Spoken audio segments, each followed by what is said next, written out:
Video লেকচারে আমি IT instructor সাধন বর্মা আপনাদেরকে স্বাগত জানাচ্ছি। ব্লেন্ডারের উপরে নির্মিত এই ভিডিও লেকচারে আমরা ব্লেন্ডারের গ্রেড এবং ওয়ার্ল্ড এক্সিস এর প্রয়োজনীয়তা সম্পর্কে আলোচনা করব।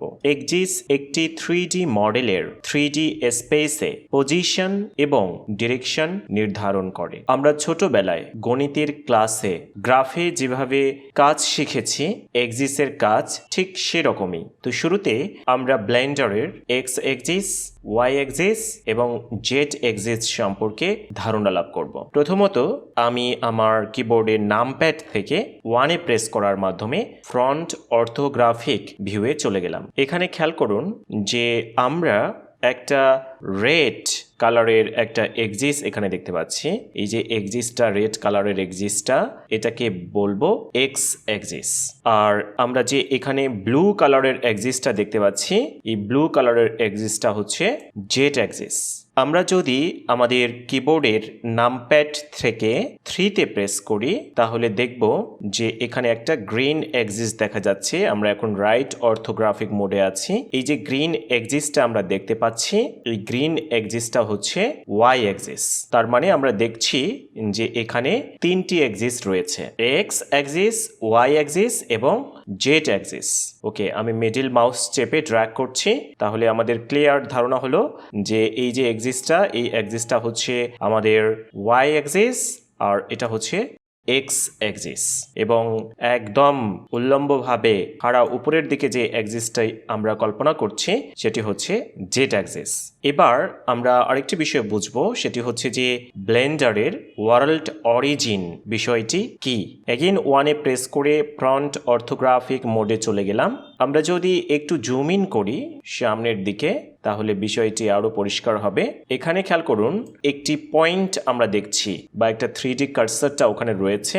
3D কার্সারটা যদি আমাদের অন্য জায়গায় চলেও যায়, ধরে নেন যে 3D কার্সারটা এখান থেকে মুভ করে আপনার অন্য জায়গায় চলে গিয়েছে, আমরা দেখব যে এইখানে একটা ডট রয়েছে বা একটা বিন্দু রয়েছে। এই যে ডট বা বিন্দুটি, এটি হচ্ছে আমাদের ওয়ার্ল্ড অরিজিন ইয়েলো কালারের। অ্যাকচুয়ালি এই ইয়েলো কালারের যে ডট বা বিন্দুটিকে আমরা দেখছি বা সার্কেলটিকে আমরা দেখছি, এখানে এক্স এক্সিসের মানও 0, ওয়াই এক্সিসের মানও 0, জেড এক্সিসের মানও 0। তাহলে ব্লেন্ডারের ওয়ার্ল্ড অরিজিন বিষয়টি কি, সেই বিষয়টি সম্পর্কে আমরা একটা পরিষ্কার ধারণা পেলাম। এবার আমরা ব্লেন্ডারের পজিটিভ এবং নেগেটিভ কোঅর্ডিনেট সম্পর্কে ধারণা লাভ করব। এগেইন 1 প্রেস করে ফ্রন্ট অর্থোগ্রাফিক মোডে চলে গেলাম। কিবোর্ড থেকে এনে প্রেস করার মাধ্যমে প্রপার্টিস প্যানেলটাকে নিয়ে আসলাম। এখানে খেয়াল করুন যে আমাদের অবজেক্টের লোকেশন কি বলছে, যে এক্স এক্সিসও 0, ওয়াই এক্সিসও 0 এবং জেড এক্সিসও 0 অবস্থায় রয়েছে। এখন আমরা আমাদের এই 3D অবজেক্টটিকে যদি আমরা এক্স অক্ষ বরাবর ডান দিকে নিয়ে যাই, দেখি কি হয়। অবজেক্টটিকে সিলেক্ট করলাম, তারপর কিবোর্ড থেকে জিতে প্রেস করে এবং এক্স অক্ষ বরাবর যেহেতু ডান দিকে নিয়ে যেতে চাচ্ছি সেহেতু এক্সে প্রেস করে দিলাম এবং ডান দিকে যাচ্ছি।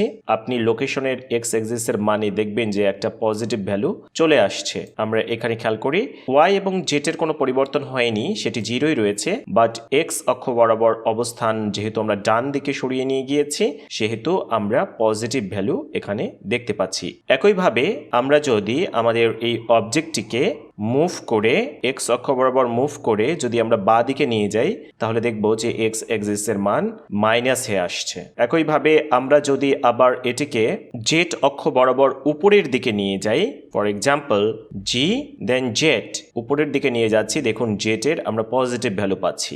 আবার নিচের দিকে নিয়ে যাই, দেখবেন যে জেড আমরা নেগেটিভ ভ্যালুর দিকে যাচ্ছি। অ্যাকচুয়ালি আমাদের যে ওয়ার্ল্ড অরিজিন এর যে বিন্দুটি রয়েছে এখানে, এই বিন্দুটি এর অবস্থানটি আসলে আমাদের 3D স্পেসে কিউবটির অবস্থানকে নির্দেশ করে বা 3D মডেলটির অবস্থানকে নির্দেশ করে। এবার কন্ট্রোল জেড প্রেস করে আগের অবস্থানে নিয়ে যাচ্ছি আমাদের কিউবটাকে বা 3D মডেলটাকে। এবার আমরা বুঝবো যে একটি 3D অবজেক্টকে একটা স্পেসিফিক এক্সিসের চতুর্দিকে কিভাবে রোটেট করতে হয়। ধরে নেন এই যে আমাদের 3D অবজেক্ট বা কিউবটিকে দেখতে পাচ্ছি, এটিকে আমরা জেড অক্ষের চতুর্দিকে রোটেট করতে চাচ্ছি। তাহলে সেটা কিভাবে করতে পারি? প্রথমে রোটেশনের জন্য আরে প্রেস করতে হবে, তাহলে দেখব যে এটা সব দিকেই হয়তোবা রোটেট করছে।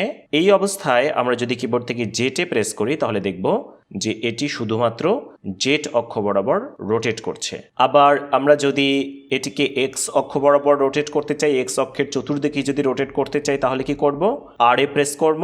এরপরে আমরা যদি এক্স এ প্রেস করি তাহলে দেখব যে এটা এক্স অক্ষের চতুর্দিকে রোটেট করছে। একইভাবে আমরা ওয়াই অক্ষের চতুর্দিকেও রোটেট করতে পারবো। এবার আমরা যে বিষয়টি বুঝবো সেটি হচ্ছে গ্রিড। গ্রিড জিনিসটি কি এবং আমাদের গ্রিড কিভাবে একটা 3D অবজেক্টের 3D স্পেসে প্রেসাইজ মেজারমেন্ট এবং প্রেসাইজ মুভমেন্টে সহায়তা করে সেই বিষয়টি দেখব। ওয়ানে প্রেস করে অ্যাগেইন ফ্রন্ট অর্থোগ্রাফিক মোডে চলে গেলাম। আমি একটু এনে প্রেস করে প্রপার্টিস প্যানেলটাকে হিডেন করে নিলাম। আমরা 3D স্পেসে যে এই ছোট ছোট ব্লকগুলো দেখতে পাচ্ছি স্কোয়ার শেপের, এগুলোকে বলে গ্রিড।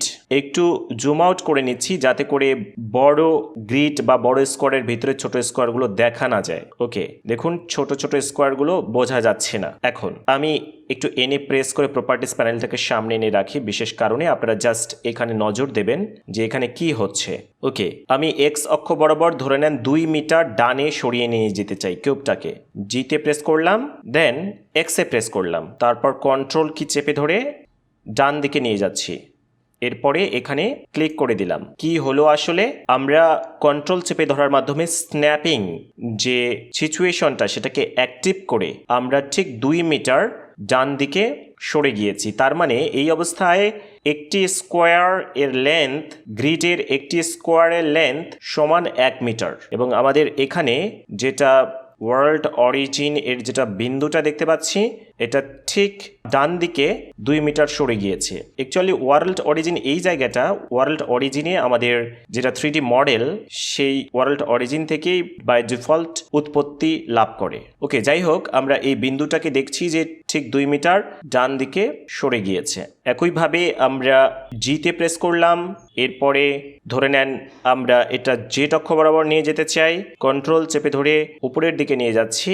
ধরে নেন ঠিক 3 মিটার গেলাম, গিয়ে ক্লিক করলাম, তাহলে এখানে দেখতে পাচ্ছেন জেড 3 একদম প্রিসাইজ লোকেশন আমরা নিতে পারি এভাবে।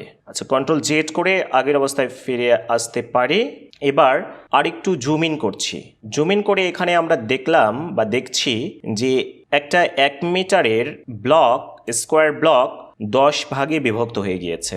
10টা আবার ছোট ছোট ব্লক দেখছি, দ্যাট মিনস 1/10। তার মানে ছোট ছোট একটা ব্লকের দৈর্ঘ্য হচ্ছে 0.1 মিটার। তো আমরা আমাদের এই 3D মডেলটিকে যদি 0.1 মিটার করে অবস্থান পরিবর্তন করতে চাই সেটা পসিবল কিভাবে?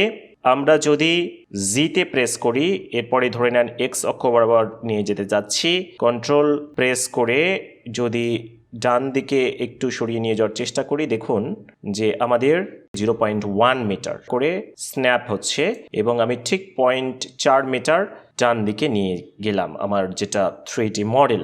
আমরা যদি আরও একটু জুম ইন করি, আরও জুম ইন করছি, আরও জুম ইন করছি, আরও জুম ইন করছি, অনেক জুম ইন করলাম, আরও জুম ইন করলাম। দেখুন আরও জুম ইন করে কি দেখতে পাচ্ছি? আমাদের 0.1 মিটারের যেটি ব্লক ছিল সেটি আবার 10 ভাগে বিভক্ত হয়ে গিয়েছে। তার মানে এখন প্রত্যেকটা স্কোয়ারের ক্ষুদ্র ক্ষুদ্র স্কোয়ারের দৈর্ঘ্য হচ্ছে 0.01 মিটার। তো আমি 0.4 মিটারের সাথে আরও 0.01 মিটার অ্যাড করে নিয়ে যেতে যাচ্ছি। দ্যাট মিন্স আমি 0.41 মিটার ডান দিকে নিয়ে যেতে চাই। তাহলে আমি কি করব? জিতে প্রেস করলাম, দেন এক্সে, দেন কন্ট্রোল চেপে ধরে আমি যদি ডান দিকে যাই তাহলে দেখবেন যে 0.1 মিটার করে ইনক্রিমেন্ট ঘটবে বা সরবে। এটা থেকে আমরা কি বুঝলাম? যে আমরা যদি প্রিসাইসলি একটা 3D মডেলকে একটা নির্দিষ্ট মেজারমেন্টে মুভ করতে চাই তাহলে আমাদের গ্রিডের প্রয়োজনীয়তা রয়েছে। তো এই ভিডিও লেকচারে এতটুকুই থাকলো। পরবর্তী ভিডিও লেকচারে আমরা আরও নতুন কিছু শিখব। Thank you so very much.